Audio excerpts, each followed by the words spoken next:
Back to the present, hindi malaman ni Natalia ang gagawin habang kabadong pinapanood ang paglalakad-lakad ni Joaquin sa harapan niya. What could he be thinking? Nasa pribadong opisina sila nito sa loob ng mall. Nakakatawa dahil linggo-linggo ay naroon silang mag-ina ni Jaden. Pero wala siyang kahit ideya na doon niya muling makikita ang ama ng kanyang anak. It was not a new establishment at alam niyang hindi mall ang negosyo ng pamilya ni Joaquin. Kaya hindi niya maintindihan kung ano ang ginagawa nito roon. Lumayo na siya, bakit muli pa silang nagkita? She just couldn't understand. Okay na siya, okay na sila ni Jaden. Bakit kailangan pang mangyaring malaman nito ang katotohanang buhay siya at may anak sila? Gaya kung paano sila naghiwalay noon, hindi na naman siya handa sa muli nilang pagkikita ngayon. I still couldn't believe this. Ani Joaquin sa paraang hindi nga makapaniwala. He looked stupefied. So for almost 5 years that I mourned losing you and our child, you were here hiding from me. Tell me Natalia, what exactly did I do wrong to you for you to betray me twice? Ha? Napapikit si Natalia pero nagpakatatag siya. Ni hindi nagtanong si Joaquin kung anak nito si Jaden. Alam ni Natalia, inangkin na nito ang anak niya dahil hindi naman talaga maitatanggi ang malaking pagkakahawig ng mga ito. Wala akong kailangang ipaliwanag sa iyo. Nasaan si Jaden? Uuwi na kami, sagot niya. Pinaalaga nito sa assistant nito si Jaden kanina para raw makapag-usap sila ng masinsinan. She refused pero wala rin siyang nagawa. You owe me a lot, Natalia.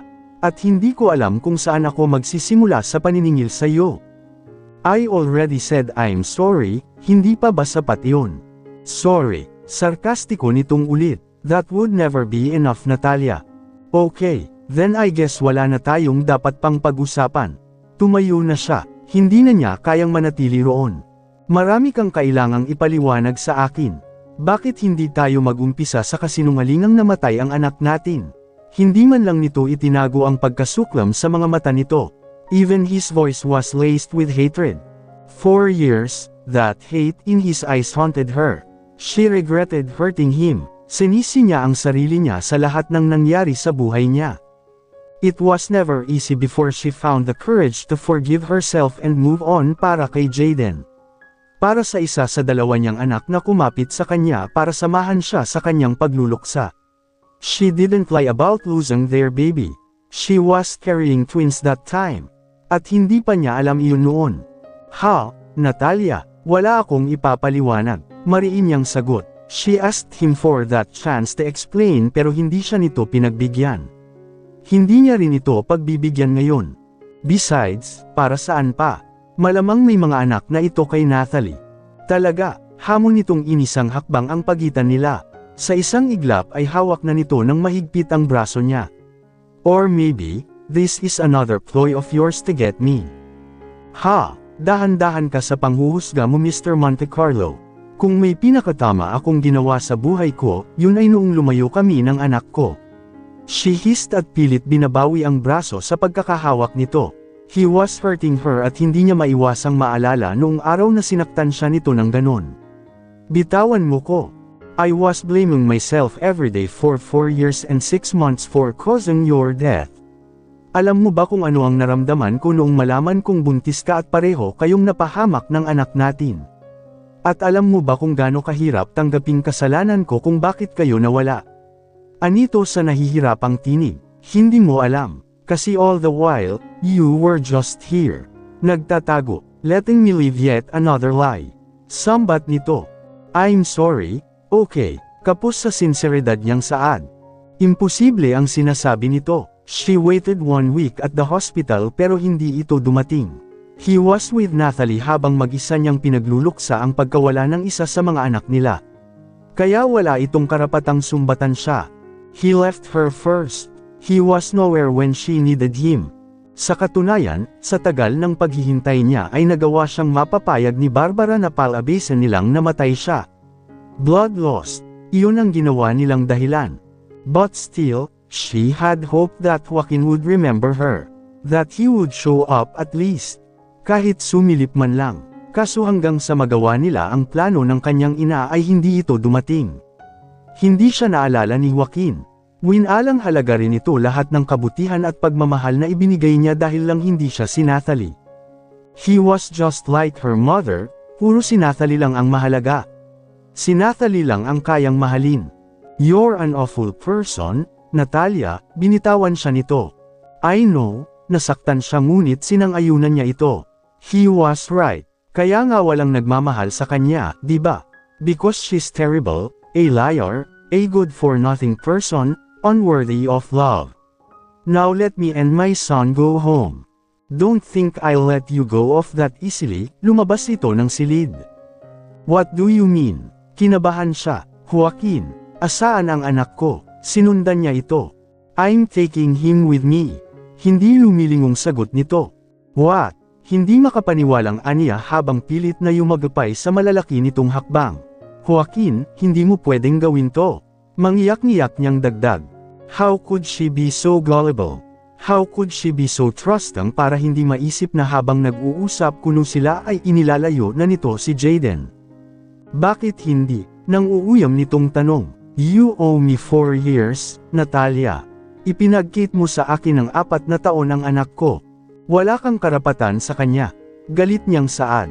Jaden is mine. Lakad-takbo na ang ginagawa niya. Bakit ba ang bilis nitong maglakad? Ours, Natalia, he's my child too. You were never a father to him. Because you hid him from me. You should have known about him if you cared to visit me at the hospital. Hindi na niya napigil ang sambat, you never showed up, Joaquin. You didn't care. Umiiyak niyang saad. Ramdam niya ang muling pagbukas ng sugat sa puso niya. Ayaw na niyang masaktan. Pagod na siya. Kaya wala kang karapatang basta na lang kunin ang anak ko. Pero tuloy-tuloy lang si Joaquin. Mistula itong walang naririnig. But she didn't give up. Like she said, wala itong karapatan kay Jaden. Joaquin, namalaya na lang niyang nasa itaas na sila ng gusali at patungo na ito sa isang naghihintay na helicopter. Wala roon si Jaden, pero kapag pinabayaan niyang makaalis si Joaquin, hindi niya alam kung saan hahanapin ang anak niya. Joaquin, don't do this to me. Lakas loob niyang pinigilan ito sa braso. Pero sa halip na tumigil, ipinagpag lang nito ang kamay niya. Joaquin, please, ibalik mo si Jaden. Asaan ang anak ko? Habang papalapit sila sa helicopter ay nilalamon na ng tunog yun ang boses niya. He only stopped to talk to the person whom she thought was the pilot. Before she knew it, umakyat na ito sa naghihintay na sasakyang panghimpapawid. He wore the necessities as he positioned himself to fly the thing. Ito ang piloto. Joaquin, hindi na nag-iisip na sumampa rin siya sa helicopter. Hindi ko hahayaang umalis ka ng ganun na lang. Ibalik mo sa akin si Jaden. Saglit itong tumingin sa kanya like asking her kung seryoso siyang sasama. She realized na hindi nito narinig ang mga litanya niya kanina. Nagkibit ito ng balikat. Maya-maya'y dumukwang ito sa kinaroroonan niya. Natalia held her breath. Pakiramdam niya ay nasa lalamunan niya ang puso niya sa pagkakalapit nilang iyon. Joaquin Montecarlo's eyes never left hers as he moved his hand past her, para kunin ang seatbelt at isecure siya sa upuan niya gamit iyon. Pagkatapos ay sinuotan siya ng headset. Ginawa nito lahat iyon ng blanko ang mga mata nito. Seriously, he wouldn't kick her out. Ilang saglit pa'y umangat na ang helicopter with only the 2 of them on board. During the short time that she spent with Joaquin years ago, she didn't see that side of him who could fly a helicopter. Sa mga kilos nito ay mukhang matagal na nitong ginagawa iyon. But it wasn't like she got the opportunity to learn everything about him then. Saglit lang silang nagkasama. Narinig niya kanina na sa Maynila ang destinasyon nila. It was her first time na makasakay sa ganun pero walang puwang ang excitement sa puso niya. She was worrying about Jaden. Asaan ang anak niya? Humigit kumulang 2 oras na silang magkahiwalay. Baka umiiyak na ito. Sa bakuran ng dati nilang bahay sila lumapag. She recognized the wide backyard na ni minsan ay hindi niya pinuntahan noon. Gusto niya sanang mag-garden sa bakanting espasyo na yun pero nalaman kasi niyang may plano si Natalie sa area kaya hindi na niya pinakialaman. I thought you want to see our son. Nilingon siya ni Joaquin mula sa ilang metro na nitong nalakad. Hindi kasi siya tumitinag, hindi niya kaya, masyadong madaming alaala ang bahay na iyon. Doon man naganap ang mga masasayang araw sa buhay niya, ngunit doon din nangyari ang pinakamasakit na sandali. It was where she lost Joaquin and their other baby. Besides that, it was Joaquin and Nathalie's bridal house. Baka andon ang kapatid niya. Hindi pa siya handa para sa isa na namang confrontation. Is he inside? Mahina niyang tanong. Hindi niya alam kung paanong ganun kabilas nitong naiuwi roon si Jayden. Did he use another helicopter for Jayden? It's his house, Natalia. Of course, he's inside. I can wait outside. Aniya na lalong nagpakunot ng noo ni Joaquin. Aalis kami ngayon din. That is not happening, Natalia. Tinalikuran siya nito't hindi na nilingon pa. Joaquin, habol naman niya. Bakit hindi siya nito intindihin instead of always walking out on her? Joaquin, you can't do this. I can. Simple nitong tugon na di man lang siya tinapunan ng tingin. Makinig ka naman. See, it's yours and Nathalie's house. I am not ready for another confrontation, Joaquin. Nagpapaintindi siya. Hindi ko kayang harapin si Nathalie ngayon. Nakahinga siya ng maluwag nang huminto ito at hinarap siya. Naduduwag ka dahil alam mong malaki ang kasalanan mo sa kanya, mapang-uyam nitong tugon at wala siyang magawa kundi magyuko ng ulo. Hindi niya kayang makita ang pang-uusig sa mga mata ni Joaquin. Ayoko nang dagdagan pa ang kasalanan ko sa kanya, Joaquin. Hindi ako aapak ulit sa bahay ninyo. Please, ibalik mo na ang anak ko. Nagmamakaawa ako sa iyo.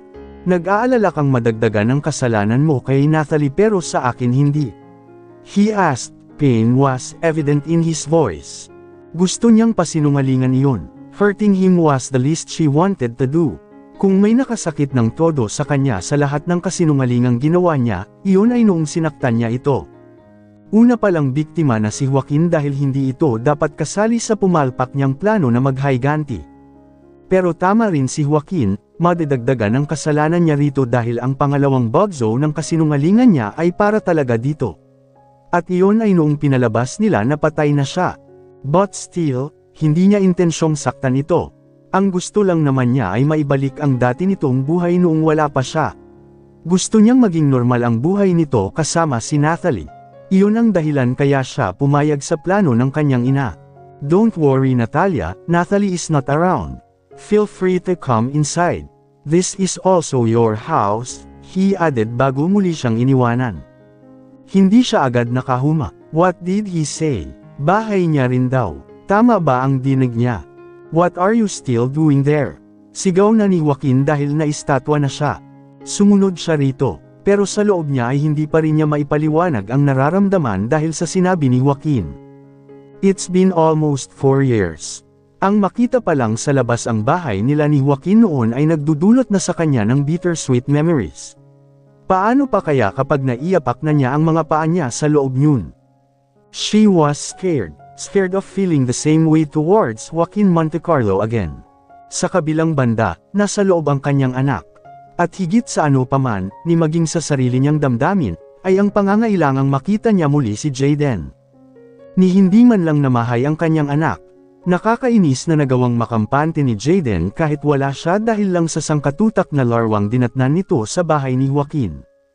Kung noon ay kumbinsido si Natalia na kahit salat silang mag-ina sa maraming bagay, naibigay naman niya kay Jayden ang mga pangangailangan nito bilang isang lumalaking bata, ngayon ay pinagdududahan na niya iyon. Dahil kung oo ay di sana madaling nauto ang anak niyang sumama sa taong di nito kilala. Tapos ngayon na may nakatulog agad ito na di man lang namahay kahit kaunti. Ganun ba ka-comfortable ang kama sa bahay ng ama nito? Natalia wanted to cry. She obviously failed in giving her son the comfort that only his father could give him. Patawarin mo ko, anak. She sobbed. Ano na ang gagawin niya ngayong naranasan na ni Jayden ang magkaroon ng ama? Nasisiguro niyang hindi na niya mailalayo ulit sa isa't isa ang mag-ama. And where would that leave her? Kapag nalaman ni Barbara at Nathalie na alam na ni Joaquin ang tungkol sa kanila ni Jayden, magagalit ang mga ito, panigurado iyon. Lalo na si Nathalie kapag nalaman nitong pinagamit ni Joaquin kay Jayden ang mga gamit marahil ng anak ng mga ito. So, it's true. Mula sa pintuan ng pambatang silid na inuukupan ni Jayden ay bulalas ni Sylvia.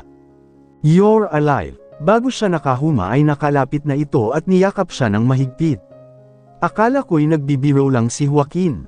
Tita Sylvia, anas niyang napaluha. No, don't change the way you call me, Natalia.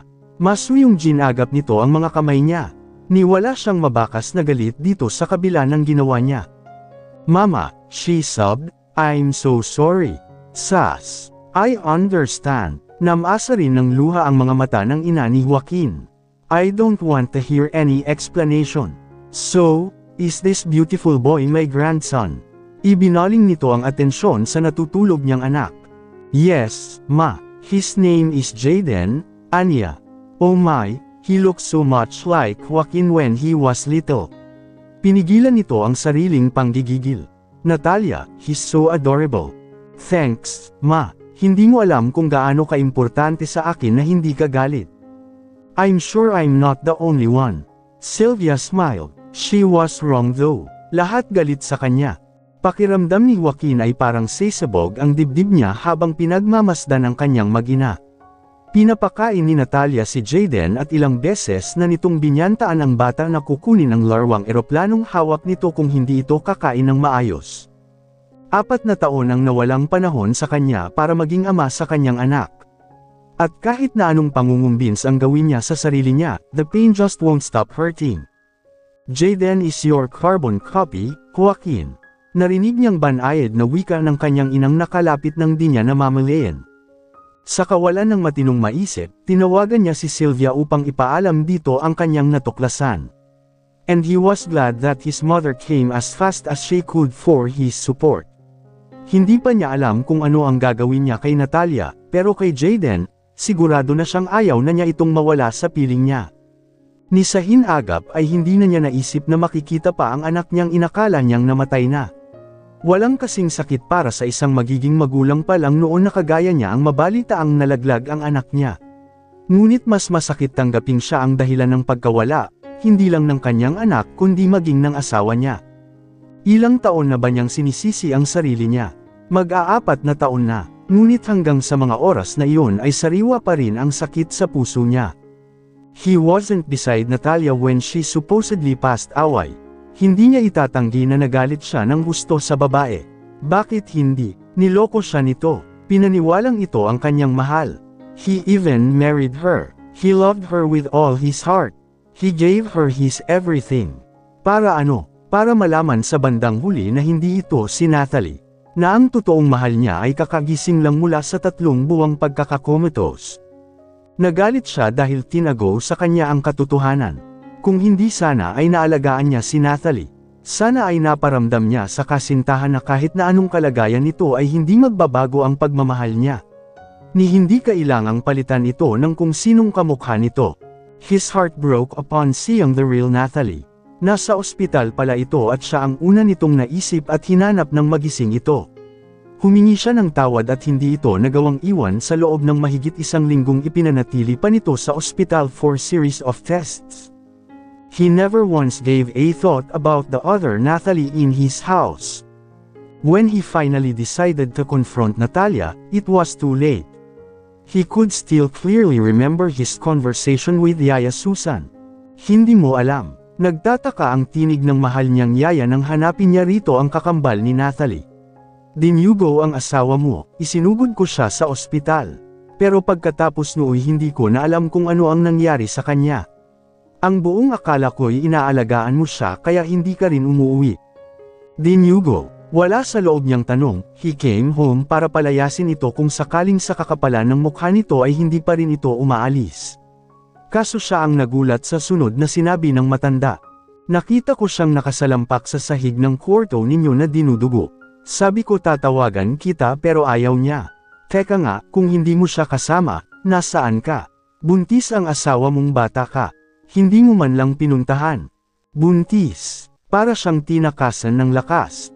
Yaya, saang ospital mo siya dinala? Sabihin mo sa akin. Halos liparin niya ang ospital na tinukoy ni Yaya Susan. Para lang pagdating niya ro'y lalo lamang siyang manlumo. His wife died along with their baby. Marami ang nawalang dugo at hindi ito naagapan agad dahil sa kakulangan ng pasilidad ng ospital na pinagtakbuhan dito. Iyon ang sabi ng naging doktor mismo ni Natalie. Para siyang tinarakan ng punyal sa dibdib sa nalaman niya. Wala na roon ang katawan nito at napag-alaman din niyang nagdesisyon ang pamilya nitong ipalibing ito kaagad. He was too late. Ni hindi man lang niya ito nakita. Ni hindi sinabi sa kanya ni Barbara o ni Belinda ang nangyari gayong araw-araw na kasama niya ang mga ito sa pagbabantay sa totoong Natalie. While all of them were busy with the real Natalie, the twin sister suffered alone. She died alone. Belinda though was kind enough para dalhin siya sa puntod ng babae. And from that time on, Joaquin would frequently find himself visiting her grave, paulit-ulit siyang humihingi ng tawad. Paulit-ulit siyang nagsisisi for acting too harsh on Natalia, for hurting her and their baby that morning. Hindi siya kailanman pinatahimik ng huling salitang nanulas sa bibig nito bago niya ito tinalikuran noon. Joaquin, help, were her last words to him, na hindi niya pinakinggan because he thought that she was lying again. If only he hearkened, sana nakaligtas ito. Hindi na ito umulit na humingi ng tulong pagkatapos noon dahil ayaw siya nitong patawagan sa yaya niya.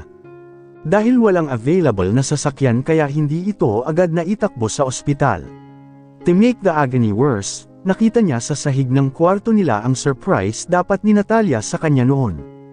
She was about to tell him about their baby. Dinili-dili pa kasi niya, naunahan tuloy ito ng paggising ni Natalie. Ever since that day, Natalia's crying face haunted his nights. Hindi lang iyon, bawat sulok ng bahay niya ay nagpapaalala sa kanya sa babae. Pero gayon pa man ay hindi niya maatim na galawin ang bahay. Maging ang baby nila ay parati niyang napapanaginipan. As if he was alive and wanting to play. Kaya siya nagpagawa ng kiddie room. Bagamat ilang beses niyang nahiling na sana buhay ang mag-ina niya, hindi niya inasahang isang araw ay biglang ang nagkatotoo ang hiling niyang iyon. Look at him, Natalia did a good job raising my grandson. Why didn't you tell me you knew that she wasn't Natalie? Hanggang ngayon ay hindi pa rin niya maintindihan kung bakit sumali ang kanyang ina sa pagsisinungaling sa kanya noon. Ang masama, hindi pa ito nagpapaliwanag kung bakit. Can you blame a mother for wanting a good wife for her son? She's a liar, ma. Hindi siya makapaniwala. She will never make a good wife.